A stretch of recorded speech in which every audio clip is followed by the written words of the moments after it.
What up, everybody? It's JP Finley. It's Beltway Football, brought to you by Oarsman Automotive of Virginia. We ride with them, want you to do the exact same thing. You can check them out online at Oarsman BA. They got stores all over the place. But let's not bury the lead. The big man is back from a 3-week sojourn to Europe. How long were you gone? Yeah, a little over 2 weeks, somewhere between 2 and 3 weeks. If anyone from work is listening, it was only 2 weeks. Um, yeah, I'm back. I had an awesome trip with JP and family in Lake Como in Italy.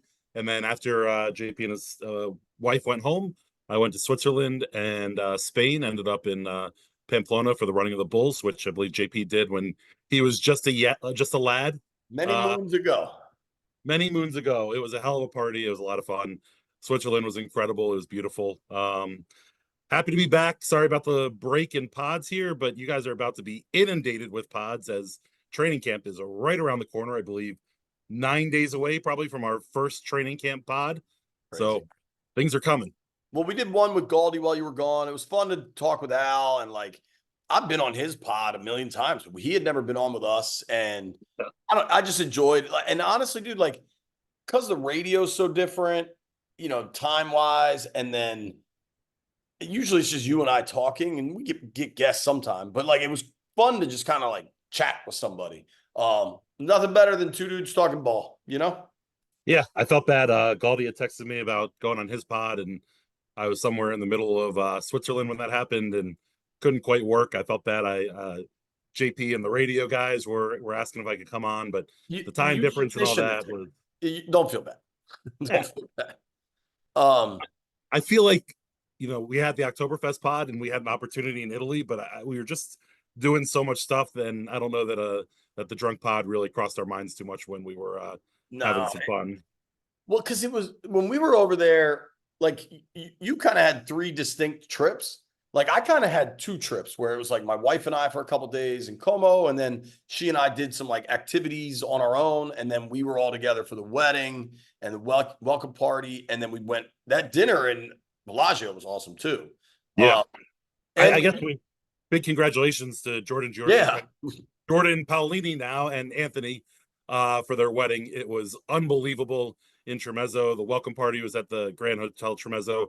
Guys flipping pizzas, drinking Aperol spritzes, smoking cigars. It was a hell of a weekend, hell of a party. Yeah, it was awesome, man. And the pictures don't necessarily do it justice. Everybody's like, man, that wedding looked crazy. I was like, it was crazy. The picture that you posted at the end of the wedding with your wife and Anthony and Jordan was just chef's kiss, just so perfect. But I mean, how often is there a picture with a dude shirtless that isn't me? You know what I mean? How often does the groom go shirtless at a wedding? Right. I did, but I did by the end of the night at my wedding, but I did not look like Anthony did. I'm aware. Anthony does. Yeah, congrats to them. Dude, I don't know if you saw this. I want to congratulate our friend Sherry Burris. We worked with Sherry when she was at 4, and she's moved around. She just got the Good Morning Football gig and is moving out to LA. And her husband, David Cruz, has worked with us forever. So good luck to them heading to the West Coast. Yeah, I just got off the phone with Cruz. David Cruz is a photographer. He's worked with us at NBC Sports, NBC4, Comcast Sportsnet. Loves when you call him Dave. All of it. I call him Cruz. That's all. I call him Cruz. That's all he wants to be called. It was weird. I was texting with Sherry, and I was like, congratulations to you and Cruz. But it's so weird to talk to somebody's wife and call him by their last name. But yeah. He's a great dude, and Sherry's awesome, and very, very excited for opportunities and for us to have another person to hang out with when we go out to LA. Yeah. So what was your favorite thing, if you can boil it down? Running with the Bulls? Probably the party for the San Fermin Festival in Pamplona was number one as far as hanging out partying. But I got a clear day in Zermatt.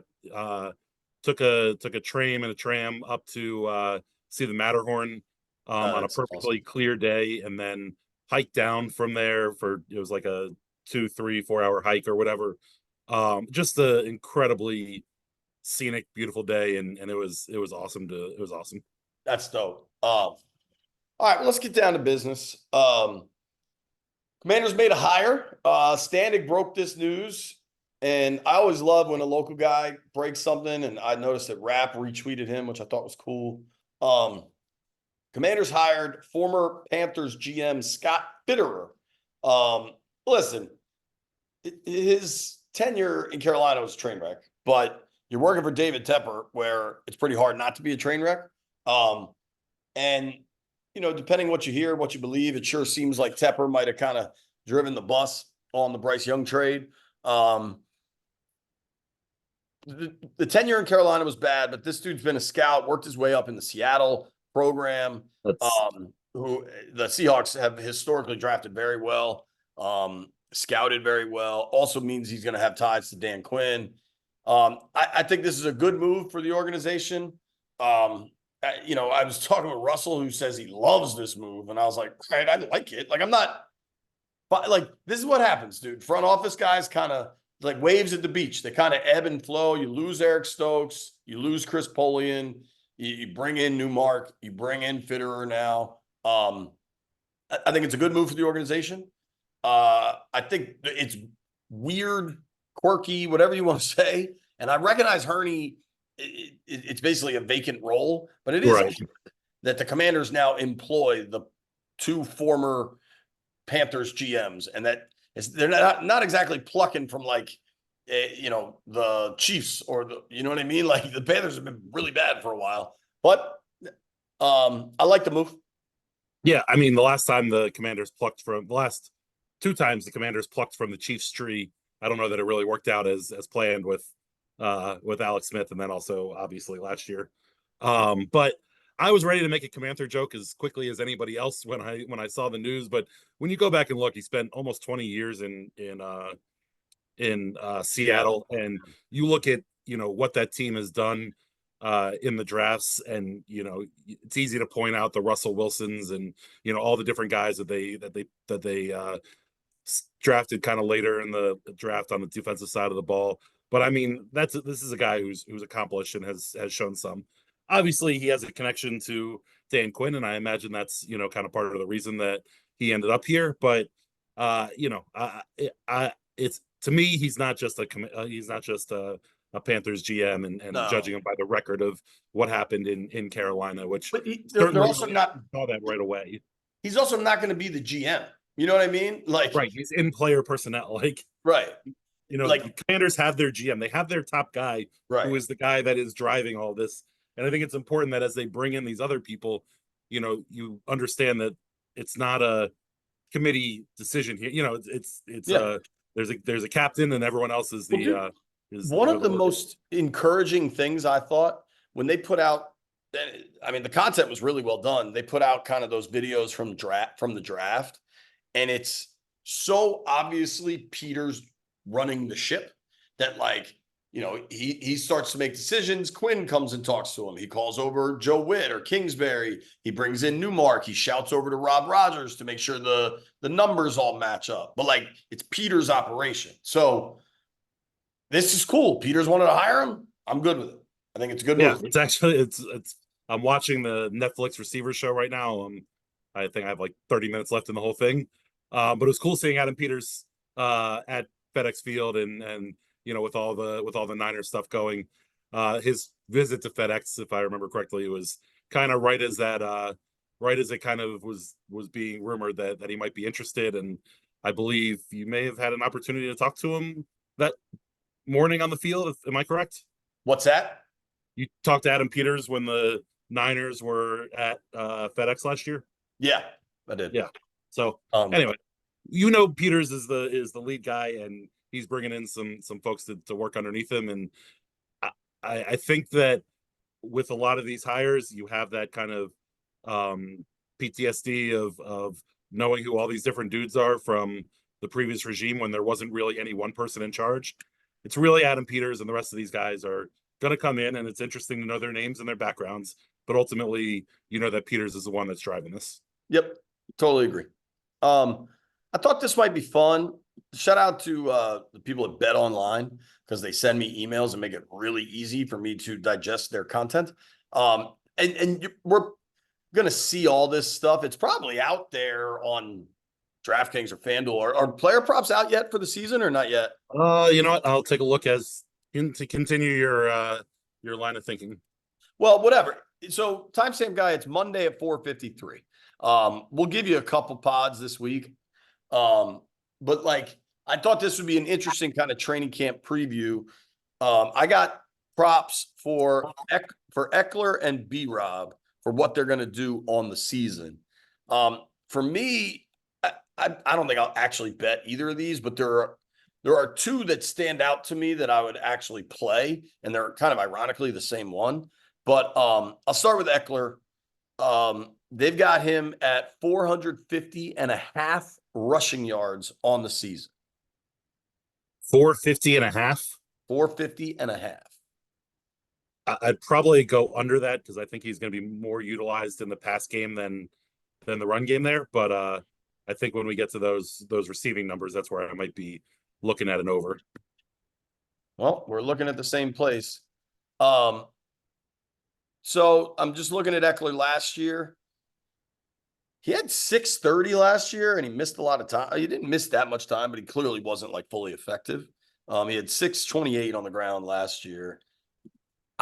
I just don't know what the offense is going to look like to that point, and there is Brian Robinson. So for BRob, they've got him at 775.5. So clearly the lion's shares of the carries, according to Vegas, or whatever offshore book this is, are going to go to Brian, which is how I think it should be done. I kind of think those numbers seem about right to me, which is why I wouldn't really be in a hurry to play either one. Now, BRob, what was his? What do you remember? What last year? What he went for 730 last year. That's crazy. These guys know what they're doing. Yeah, I mean they're using. He hasn't broken 800 yet. He went for 797 as a rookie, but probably worth pointing out he got shot that year and was coming back from shooting. Right, that number would have been. I mean, although I will say in 2022 when he was coming back, he had more carries. That was when Scott Turner. Games. I mean, dude, say what you want about Scott Turner. His offense was way more functional than Bieniemy's. Way more functional. Listen, he averaged 3.9 in his rookie year. He averaged 4.1 in his second year. So I think you have a pretty good idea, and you can kind of, if you want to do some math, start trying to figure out where he's going to end up this year because he's going to probably average right around 4 yards. I think the offensive line is going to be a little more improved. So maybe his number goes up a little bit. I don't know. I'm with you. I don't know that I'm betting it, but I would probably lean the over there because I do think that he should have some more opportunity. Okay, so this one I kind of like. Robinson over under 4.5 rushing touchdowns. He's had in the last 2 years. I mean, last year he ran for 5, and then caught another 4. This is just rushing. His rookie season, he only had the 2 touchdowns, but I don't know. I certainly hope / think Jaden's not getting the ball much at the goal line. And I think BRob's kind of your guy there. I don't hate that over. I don't hate that one either. And honestly, last year they handed the ball sometimes to AG at the goal line as well. And I don't know that anyone's going to be kind of trying to take those away. I mean, although Ekeler does kind of have a nose for the end zone. Ekeler's, and so they only put out a rushing total touchdown for Ekeler and not a combined. But his total's 3.5. So it kind of, I think, depends on what you think they're doing at the goal line. Sam Howell had 5 rushing touchdowns last year. Let's keep that in mind. And as much as Jaden, some of those too. Right, but as much as Jaden is probably a better runner than Sam, he's not the sturdy body that Sam is when he's at the goal line trying to push in from a couple yards away. So I agree with you. I kind of like that over 4.5 touchdowns there for BRob. That's an interesting number. Would you touch the Ekeler 3.5 rushing touchdowns? Probably not, because I don't know that Eckler's getting the barring injuries and stuff. Dude, I don't know. He's just such a touchdown machine. Last year was different though. He was the only running back on that team. He was the only guy they had. He had 5 on the ground last year. The 2 years prior, he had 13 and 12. Like he scores, dude. Oh, absolutely. He gets in the end zone. I just don't think he's going to get a lot in the red zone there. Yeah. That's not swing passes and in the passing game. So this is where it I'm gets just saying interesting. I don't know that I'm betting it. He Yeah. might get over it, but I don't know that I'm betting it. BRob regular season receptions 30 and a half. That number for Ekeler is 49 and a half. That's a lot of catches for for a shared running backfield. BRob had 36 last year in a shared backfield, but they threw What did every AG have? down. What did AG have last year? That's I really the question. can pull it up. I mean, it's entirely Receiving. possible that Antonio Gibson had 48 receptions last year. yeah, like I mean, well, that's probably not a Target. coincidence then that the Ekeler number's 49 and a half. Yeah, I mean, if we know to look up AG's numbers, they know to look up AG's numbers. of course. Of course.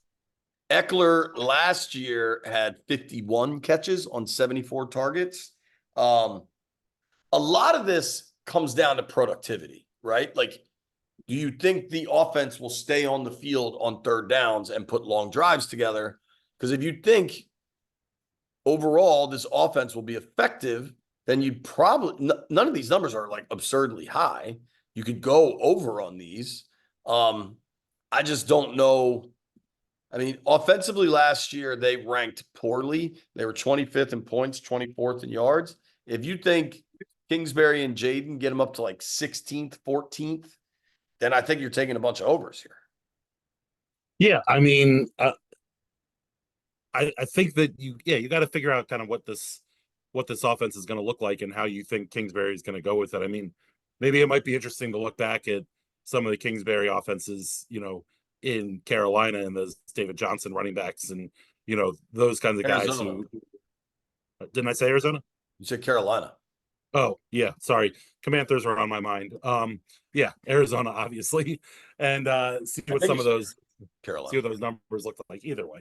Yeah, I mean, but Kingsbury's best season in 2021 when they went 11-6. His two backs, Connor and Edmonds, combined for over 2,000 yards from scrimmage. Like they were good. The two of them, Connor went for 11-27 and 18 touchdowns, and Edmonds had another 903.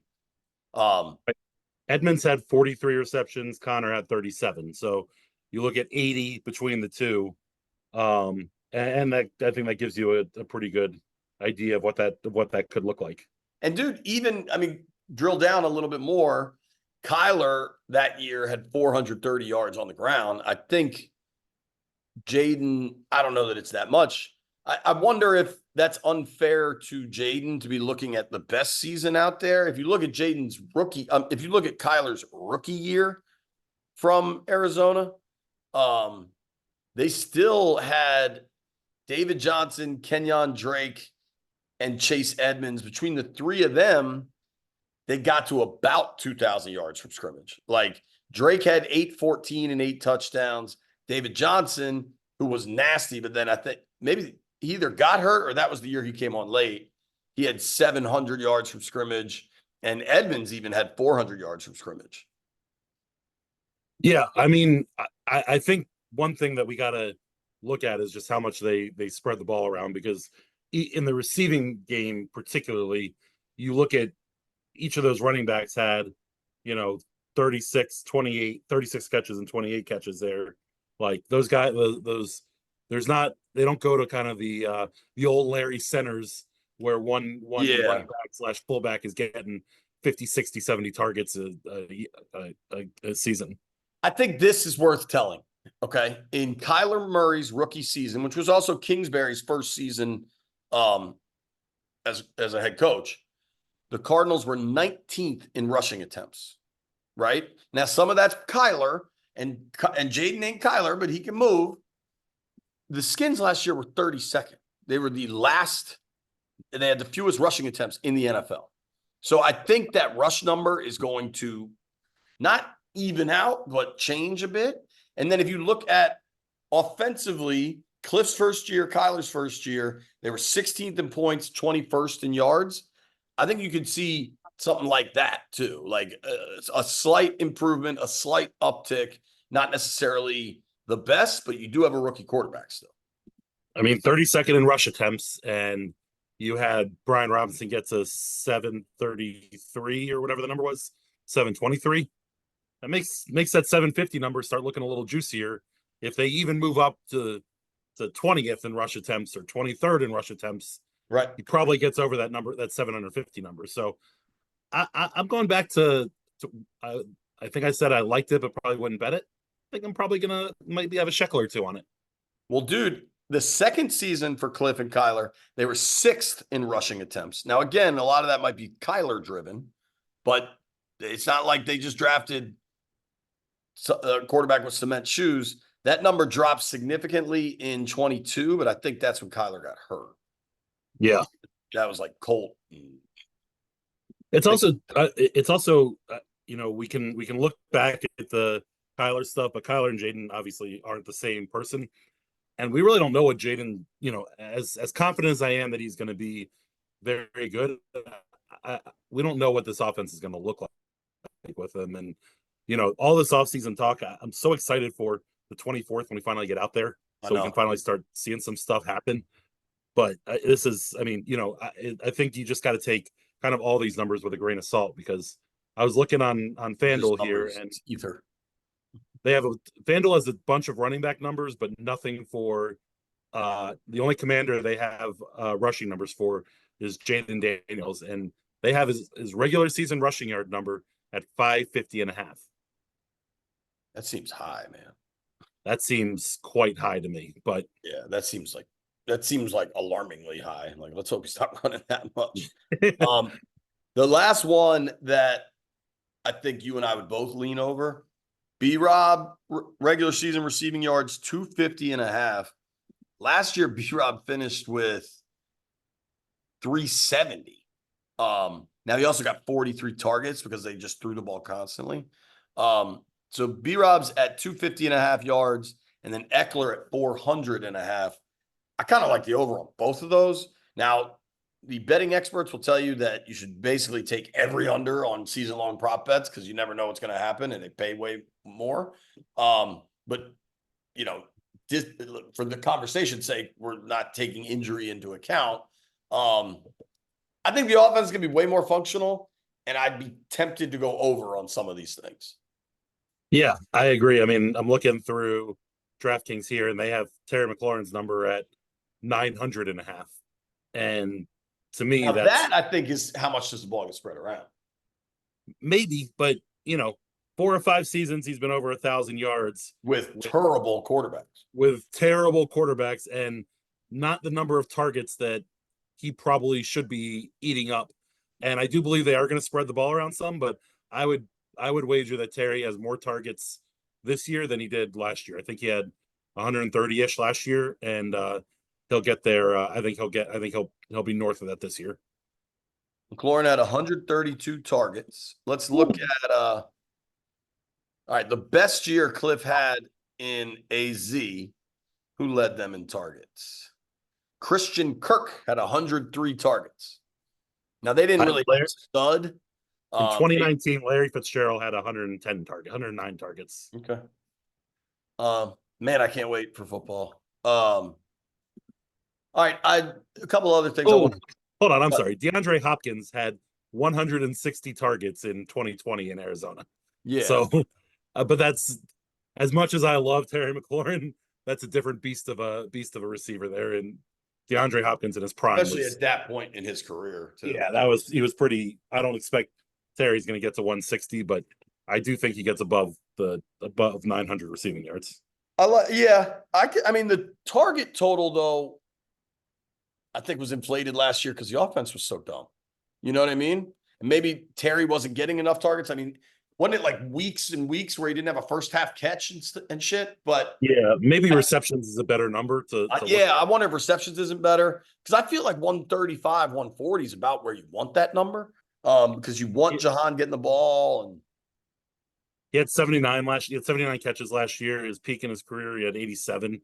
So I mean, he's been kind of in this, outside of his rookie season, he went 87 catches, 77, 77, and then 79. So he's been kind of in that same range each time. But he's got, he just gets over 1,000 yards. It's like Mike Evans down in Tampa has like what 9 or 10 straight years of 10 straight years.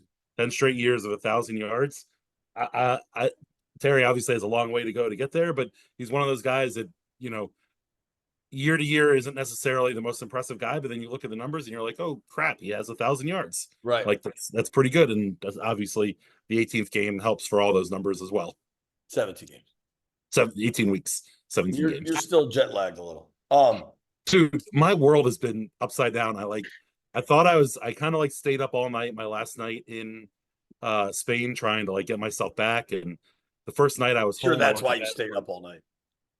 Yeah, we'll just say I didn't sleep on the airplane the whole way home. I'll tell you that. The first night I went to bed at like 10 o'clock and woke up at like 6 a.m. and I was like, oh, good. Like that's pretty close to normal times.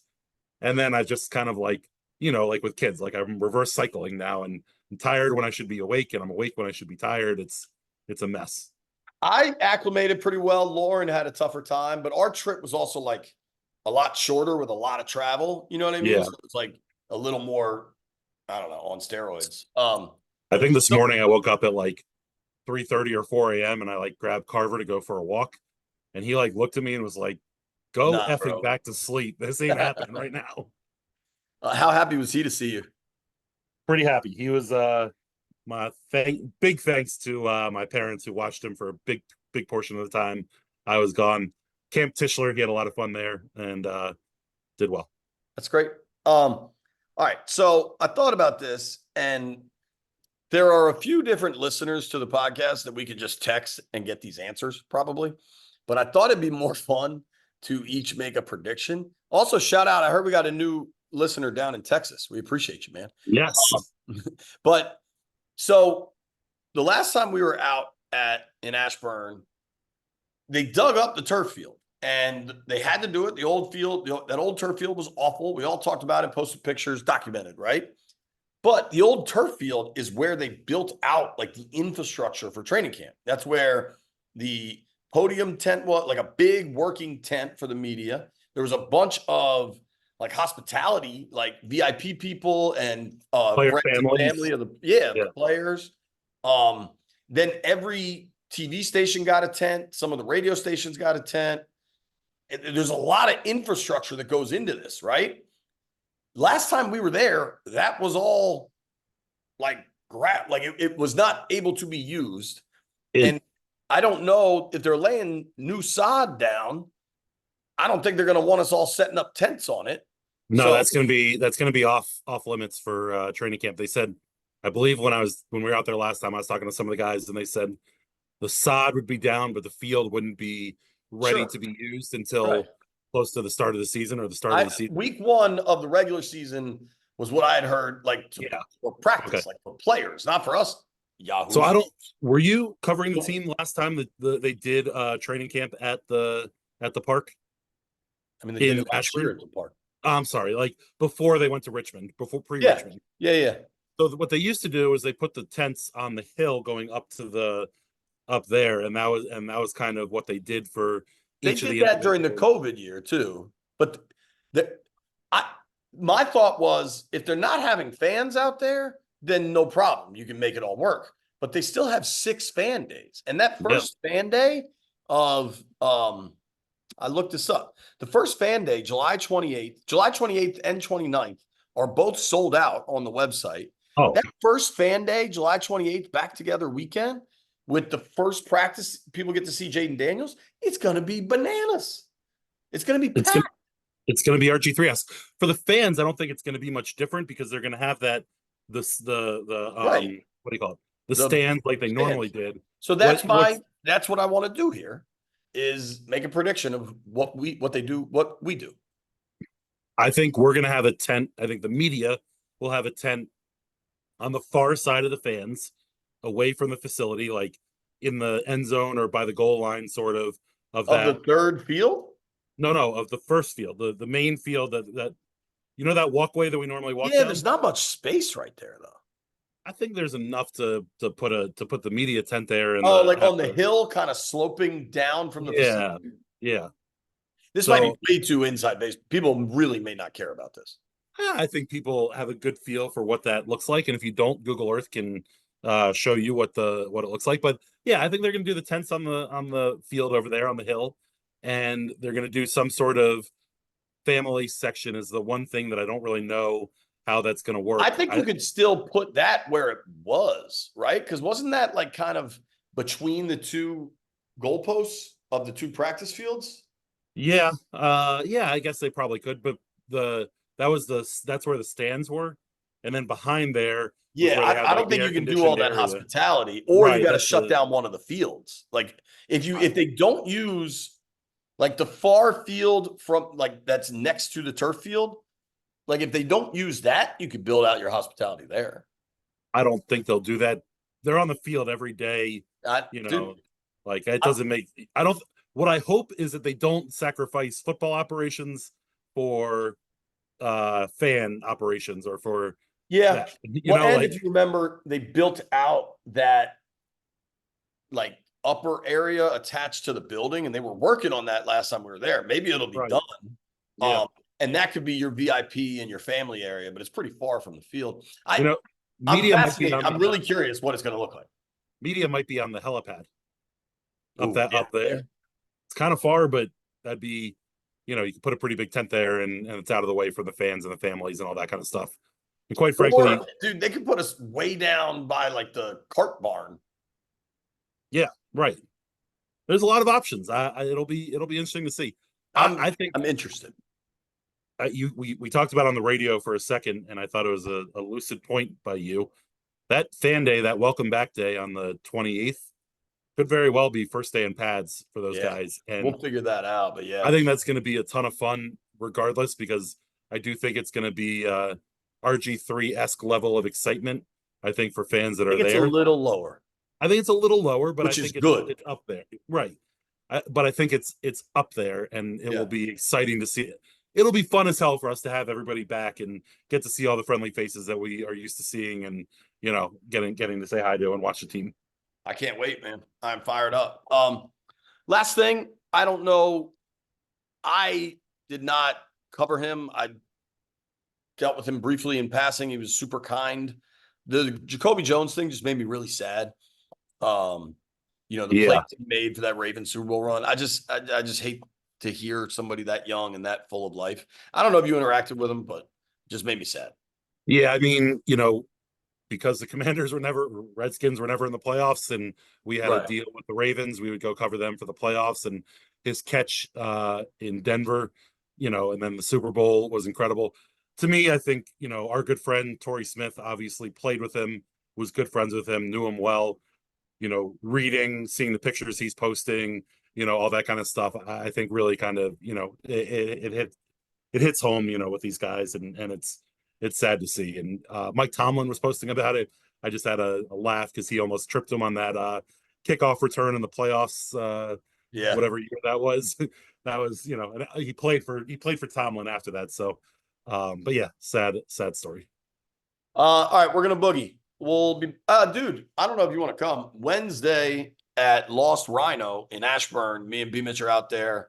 They got a new beer, 2-a-days haze. So 4 to 6. If anybody's out in Ashburn wants to come by and get a beer, I'm giving beers away. First 106 beers, gratis.